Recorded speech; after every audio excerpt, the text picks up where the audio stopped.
ఆవాస్ యోజన కదా. వాజ్పేయి ప్రధానమంత్రిగా ఉన్నప్పుడు స్టార్ట్ చేసినాయి. అంతకుముందు స్థలాలు ఇచ్చేవాళ్ళు, ఇల్లు కట్టించేవాడు మిగించేసింది బాంబే కాలనీల ద్వారా. చక్కటి ఇల్లు 120 గజాలు ఒక్కోటి. బట్ ఎన్ని కట్టగలిగారు? 1,00,000 మందికి అవసరమైన చోట ఓ 10 కట్టారనమాట. అట్లా కట్టుకొచ్చారు, నడిచింది, అట్లాగా వెళ్ళిపోయింది, బానే ఉంది.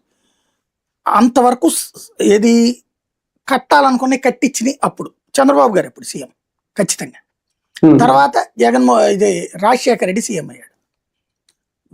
దాని పేరేంటది, ఇందిరమ్మ ఇళ్ళు, రాజీవ్ గృహకల్ప ఇళ్ళు.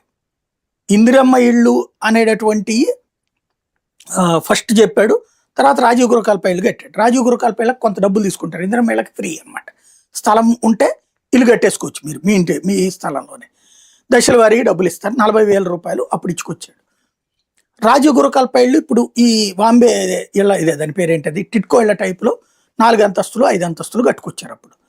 దానికి ఇప్పుడు లిఫ్ట్ లేక చాలా మంది అమ్ముకుంటున్నటువంటి పరిస్థితులు. ఆ ఇళ్ళకి సంబంధించినవి ఆయన పూర్తి చేసి ఇచ్చినవి సంతోషం.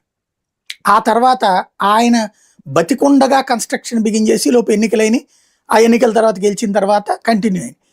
ఆ టైంలో ఇచ్చిన ఇళ్ళు, కట్టిన ఇళ్ళు మీరు ఇప్పుడు అన్నారే గుంటూరు పోలీస్ స్టేషన్ దగ్గర, అక్కడ అప్పుడు కట్టించిన ఇళ్ళు ఎప్పటికి కూడా ఇవ్వలేదు, పూర్తయిపోయినాయి.